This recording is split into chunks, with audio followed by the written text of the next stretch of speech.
Well, hello there. Welcome to this week's video. My name's Karen from karenandtara.org. And the battle for your soul continues. Firstly, my prayers and condolences go out to all of the families who have lost their loved ones and the people that have lost their lives in the recent atrocities on both sides, Palestine and Israel. No loss of life through war is a good thing for either side. We have to remember that these are people with families who love them, whether they are civilians or soldiers, and whether you think they are right or wrong. These are real people, souls, humans, humanity, who came here as innocents to have this experience, sure, but whose blood is red just the same as yours and mine. It doesn't have to be this way on this planet, though, and yet here we are, time and time again. The hunter's moon falls in October. Winter approaches in the Northern Hemisphere, and people historically prepare for a dark and cold winter months. This is a harvest. Traditionally, they would hunt for their food to sustain them through the winter months and harvest, the crops in the fields, etc. There are many dark prophecies that have been going around that spring to mind at this particular time. Apocalyptic prophecies, I'm sure you've heard them as well. But we must remember that nothing is set in stone. Unless we feed our energy into it, our energy creates these things. Now, I've constantly said that if we withdraw our energy participation, they can't create anything because they are not creators in this domain. But they are masters at psychological manipulation. And when we engage with them, they manipulate our consciousness, if we're not in control of it, so that we freely hand over to them our energy. Being overly engaged in these recent war events creates a loosh fest for the dark ones, and that's what they love to feed on. It's our emotions of fear, of pain, when we see the atrocities that go on in this world. Now that is what they are harvesting in this October. As I've said before, if we had withdrawn our energy in early 2020, we would not have endured their agenda and all that entailed over these last 3 years. Ukraine as well has taken a lot of people's energy, and this situation with Israel and Palestine will too. And there will be others to follow, because that's what they do. The voice to Parliament that's going on here in Australia at the moment is the same. People argue back and forth. They take sides. They vote. And in doing so, they give their consent to participate and be governed and controlled through an agenda, the outcome of which was decided long before they ever released it to the population for them to engage with. The result was already decided a long time ago when the agenda was first revealed through the WEF agenda, and Australia is a part of that. This invitation to vote then is about you consenting to be governed. But what if you just decided to not consent or not comply with their directives? Because they're just an invitation. I can promise you that nobody that didn't get the poke in the arm regrets not getting the poke in the arm. Because this is about sovereignty, and it's about standing in your truth. There are two sides to every story. Of course, sometimes there's more. Two wings of the same bird in politics, two armies in any war, and sometimes even more. when other people join forces with one side over another. Yes or no, good or bad, right or wrong, left or right. There's always duality here on this planet. Now, Buddhism seemed like a good option for me for a while. They talk about the middle path, yet they promote reincarnation. Again and again and again, you're coming back here to repeat things. And we know now that that is a trap too. It's not that way at all, unless we make it so. So it could almost seem that we are literally stuck here, that there is no way out of here. And yet, if we stay on the path of truth, it will always be revealed to us, and there is a way out to sovereignty. Our challenge here is to remember who we are.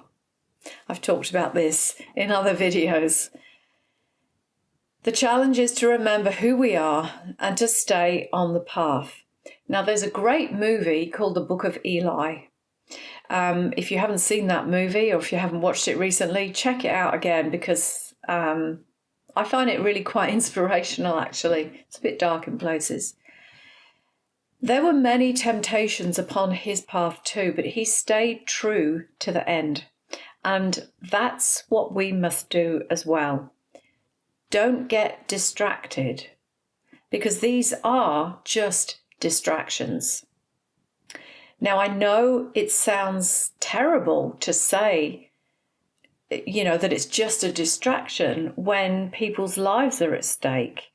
But really, what else can we do? Because we are not the ones doing the killing.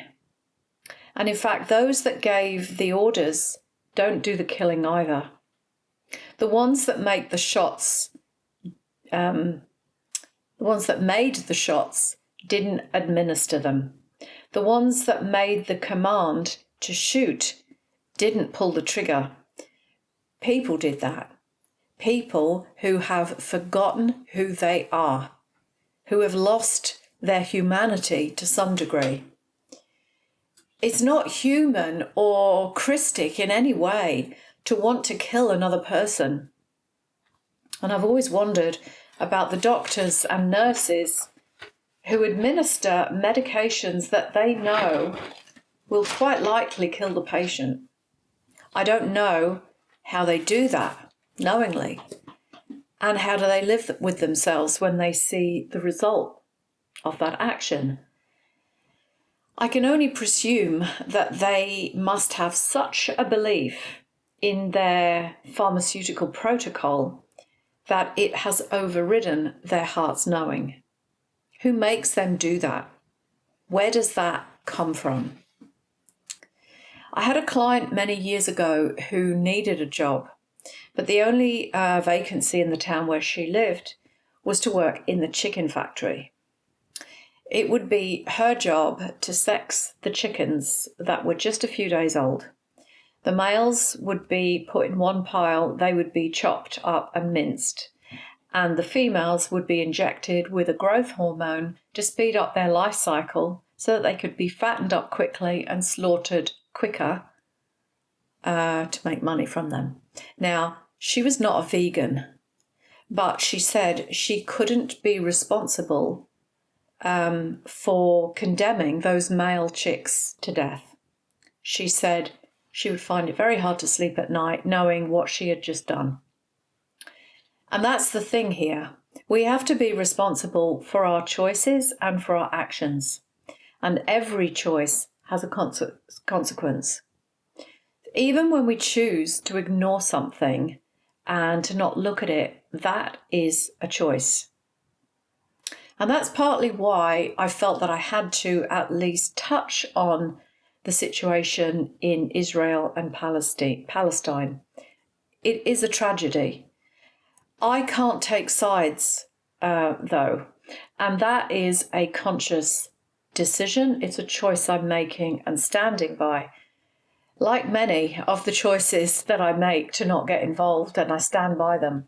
Because if I choose to take a side, If I choose to vote, if I choose to participate in things that they want me to comply to, that go against my values and my truth, then if I choose to participate in that, then I am in energetic alignment with that side, for example, and in placing my consciousness within it.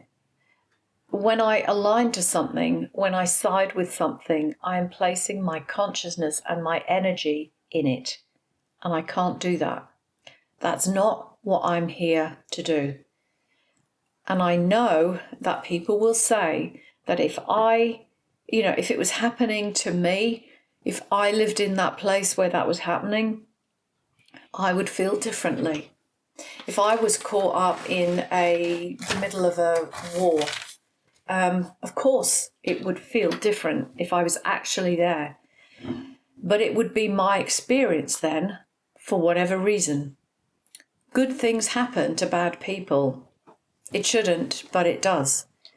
But supporting one side against another still condemns people to their death, potentially. And that is,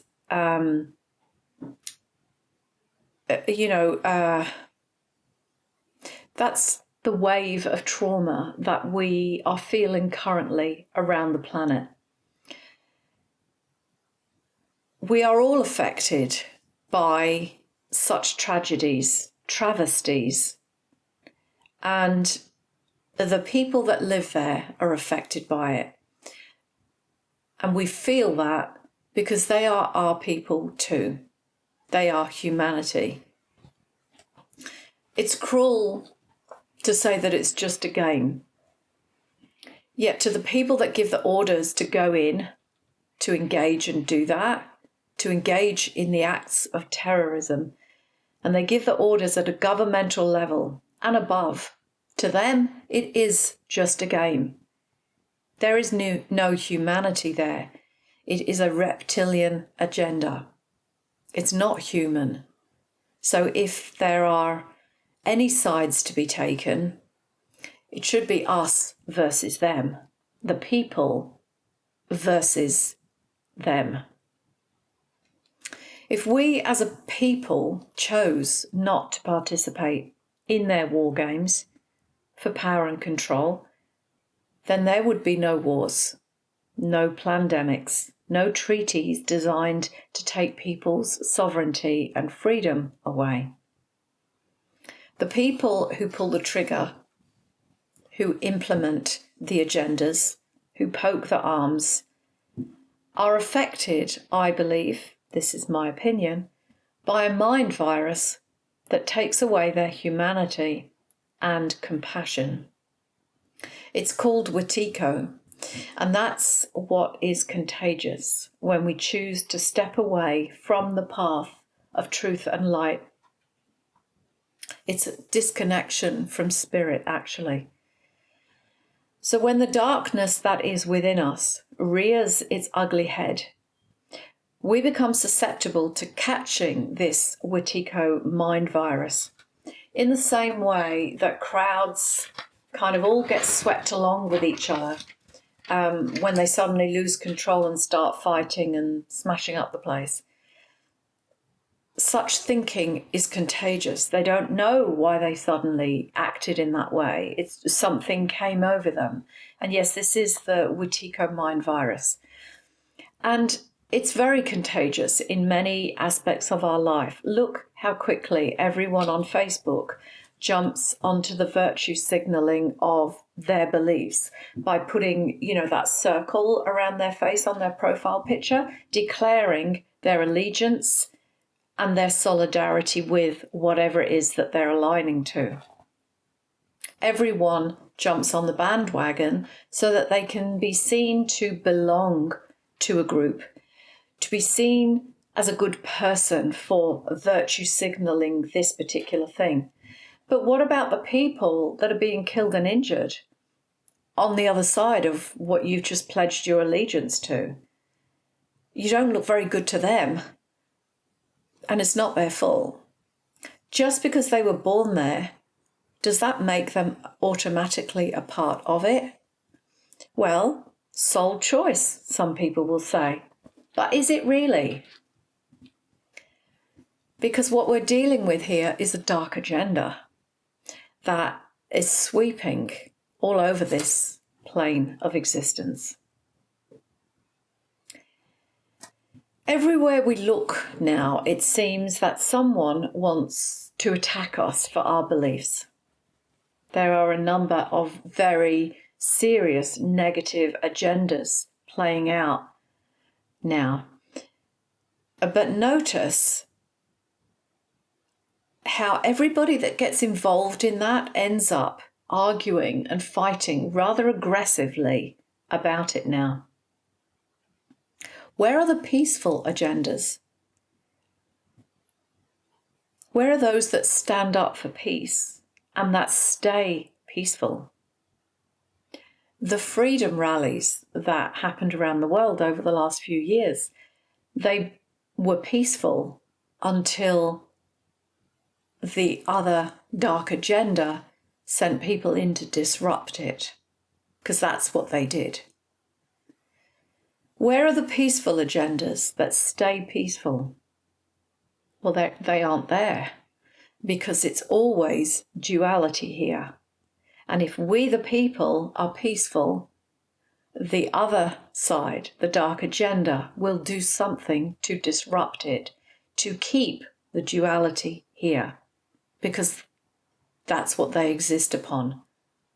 The fear, the anger, that's what they exist upon. It's a loosh fest. As I've said, they live on that energy.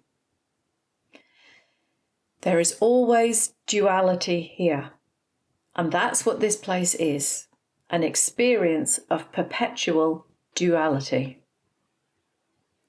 If we are ever to evolve it, and I do think that's possible, we must find neutrality.